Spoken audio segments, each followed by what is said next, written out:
l'invité de la matinale. KTO Radio. Bonjour à tous. Le pape Léon XIV a reçu ce lundi des membres de la Fondation Jérôme Lejeune à l'occasion du centenaire de la naissance du généticien français.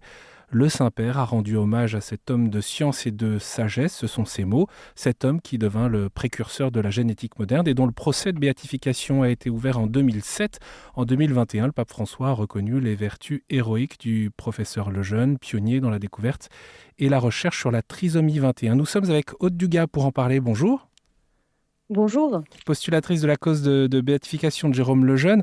Près de 80 personnes ont été reçues en audience par Léon XIV au Vatican. Vous y étiez hier ? Oui, j'y étais. C'était une grande joie. C'était une belle délégation de 80 personnes de la Fondation. Alors la Fondation, c'est la Fondation Lejeune de Paris et puis l'Institut Jérôme Lejeune de Paris, où a lieu la consultation où on reçoit 13 000 patients porteurs d'une déficience intellectuelle d'origine chromosomique. Et puis, ce sont aussi les fondations Lejeune que nous avons à l'étranger maintenant qui se développent. Et puis, c'était aussi une dizaine de patients, de familles de patients qui étaient venus de plusieurs pays, de Portugal, d'Espagne, d'Italie, d'Argentine, que des adultes et des enfants trisomiques exactement.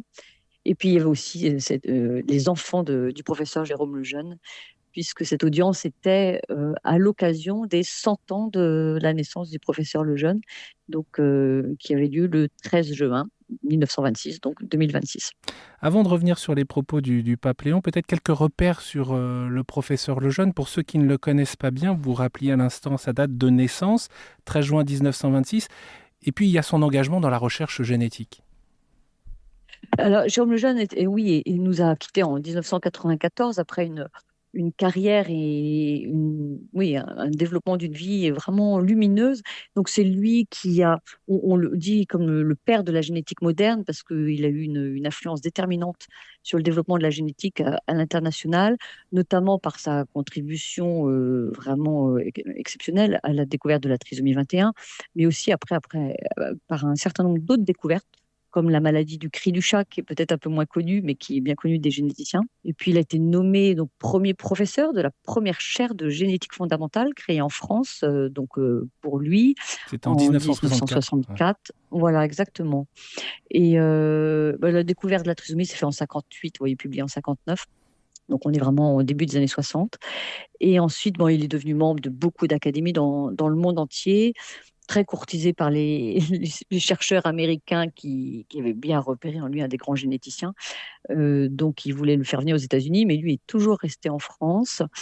Et puis, dans la deuxième partie de sa vie, après toute cette carrière de médecin et de chercheur exceptionnel, à partir des années 70, au moment où il y a eu le développement des propositions de loi sur le diagnostic prénatal et la sélection des enfants à naître, pour prendre la défense de ces petits patients qui ne pouvaient pas se défendre tout seuls.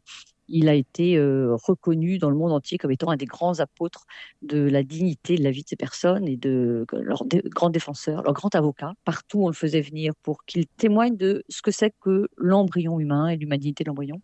Et il a été reconnu comme un de ses grands apôtres. Aude Dugas, pourquoi le pape Léon a salué hier son combat pour, je cite, « la vie et la dignité des plus fragiles, fût-ce au prix de sa carrière » ? Parce que cet engagement, justement, lui a valu quelques inimitiés. Et dans le milieu scientifique, en fait, à la fin des années 60, il a vraiment invité ses pairs généticiens à ne pas oublier le sens profond de leur vocation, qui était de soigner les patients et donc de refuser toute forme d'eugénisme. Et c'est vrai que ça, en fait, permettait du coup de diagnostiquer in utero ces enfants.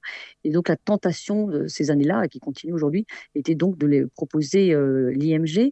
Et lui disait, mais ça, c'est pas le rôle du médecin depuis Hippocrate. Nous, on est là pour soigner les malades, pas pour les supprimer. Alors, évidemment, ça n'a pas plu à tout le monde. En revanche, toutes les familles et les patients ont bien su reconnaître en lui leur grand avocat et leur grand ami. Et donc sa carrière, on a pris un coup. En revanche, son aura s'est développée parce que c'était un de leurs plus grands supporters, si j'ose dire. Et si la fondation s'est créée à la suite, c'est parce que les parents d'enfants trisomiques ont vraiment demandé aux médecins de poursuivre son œuvre et voilà, pour pouvoir rester défendu et soutenu très concrètement par le soin et la recherche. Quand est-ce que le professeur Lejeune a compris que sa découverte scientifique serait utilisée pour éradiquer les personnes porteuses de trisomie 21 avant leur naissance? Le pape Léon le rappelait en ce terme. Vraiment en 69, à la fin des années 60, puisque dans les premiers congrès de génétique, enfin les congrès de génétique de l'époque, pour la première fois, il a entendu certains de ses amis généticiens proposer que cette découverte soit appliquée pour pouvoir faire du prénatal. Et là, je veux dire, son sang n'a fait qu'un tour, puisque, comme je le disais, il s'est dit, mais non, en fait, c'est vraiment le contraire de ce pourquoi j'ai fait ces travaux. C'était pour essayer de les soigner, de les guérir, de les aider. C'était évidemment pas pour les empêcher de naître. Donc pour lui, ça a été vraiment un crève-cœur. C'était comme un non-sens médical, scientifique, intellectuel. Voilà. Et du coup, c'est vraiment à ce moment-là. Donc, c'était le premier moment, en fait, où les théories eugéniques trouvaient la possibilité de s'appliquer à grande échelle grâce au progrès de la génétique. Donc il était à ce moment historique en fait, et c'est pour ça qu'il a pris la parole pour essayer de sauver tout ce qu'il pouvait. Lui parlait de transgression du serment d'Hippocrate et de racisme chromosomique. Oui, il Et, disait en fait le racisme chromosomique est horrible comme toutes les autres formes de racisme. Évoquons, si vous voulez bien, le lien avec les papes, parce qu'on évoquait cette audience avec le pape Léon XIV et ce procès de béatification.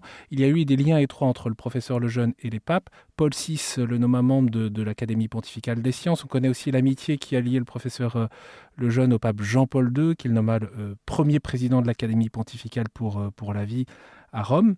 Le pape François a permis Voilà. qu'il soit déclaré vénérable, dernière étape avant la béatification. Que diriez-vous de la foi du professeur Lejeune? C'était une foi très nourrie par l'intelligence. C'était une foi d'un grand scientifique. Donc, il n'était pas d'un côté chercheur et d'un côté chrétien. C'était tout un. Donc, il lisait la Bible, l'Évangile, comme un scientifique peut la lire. Et donc, vraiment, je veux dire que c'est une sainteté de l'intelligence. C'est une foi où l'intelligence est centrale, ce qui attire beaucoup de scientifiques aujourd'hui d'ailleurs. Et en même temps, une foi absolument nimbée de charité et d'humilité. Sa vertu d'humilité marquait aussi beaucoup son entourage. Et, et la foi, vous savez, c'est l'intelligence qui adhère à la vérité. Et vraiment, Jérôme Lejeune était un amoureux de la vérité, comme il était un amoureux de la vie. Et cela lui a donné toujours en fait, la direction de sa vie. Il lui a donné une grande unité intérieure et la force qu'on lui connaît pour suivre toujours sa conscience. Et l'audience avec le Saint-Père était le jour de la Saint-Thomas More. Et je ne dirais pas que ce n'était pas un hasard, puisque Saint-Thomas More était un des saints préférés de Jérôme Lejeune, avec Saint Vincent de Paul pour son attention aux plus pauvres. Léon XIV a souhaité que Jérôme Lejeune inspire aujourd'hui le courage de la vérité aux nombreux jeunes et professionnels désireux de cohérence.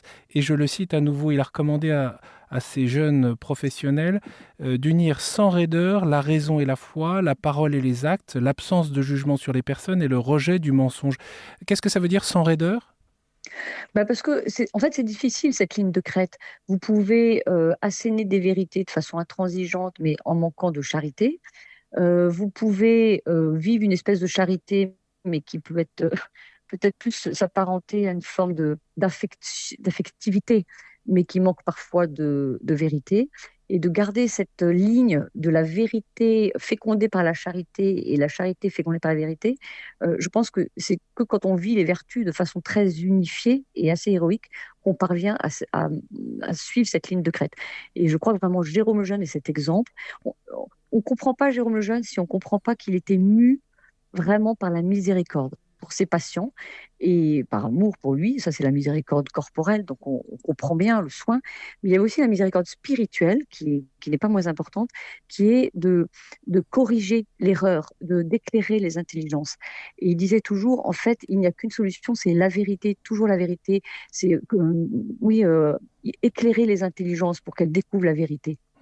Donc c'est cet amour unifié de la vérité et la charité qui l'a fait avancer et qui a fait qu'on pouvait l'entendre et qu'on avait envie de le suivre, et d'ailleurs qui a provoqué des conversions chez des chercheurs, des scientifiques qui ont été éblouis par ces témoignages scientifiques, mais tellement nourris et tellement...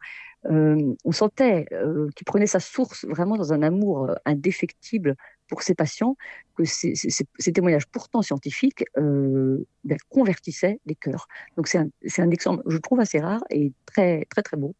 En tout cas, moi, qui me parle beaucoup.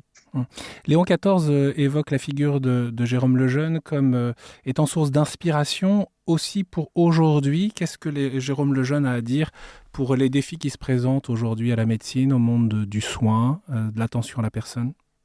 Alors, il y a des défis de recherche, bien sûr, que nous relevons, puisque la Fondation Lejeune est vraiment un incubateur de la recherche sur la trisomie 21, notamment dans le monde. Donc, on finance beaucoup de recherches, et le Saint-Père nous a félicités pour ce travail. Il nous invite à continuer, bien sûr, la recherche et le soin. Mais c'est aussi tous les grands défis liés à la bioéthique et à l'eugénisme. Et j'ai été frappée de voir que dans tout le discours du Saint-Père, il revenait en fait à plusieurs reprises sur ce sujet. On sent que c'est une préoccupation pour lui. Quand il disait, par exemple, le professeur Lejeune était conscient que si la technique peut aider la médecine, elle ne saurait en revanche la remplacer. Et cette phrase très forte, jamais un médecin ne devrait se permettre, sur la base d'algorithmes de laboratoire, de décider de la vie de tel embryon ou de telle personne âgée. Jamais la médecine ne pourra se faire la servante de la mort programmée. On comprend bien sûr que là, le pape parle de l'euthanasie, qui donc quelque chose qui l'inquiète beaucoup, et ces débats en France aujourd'hui.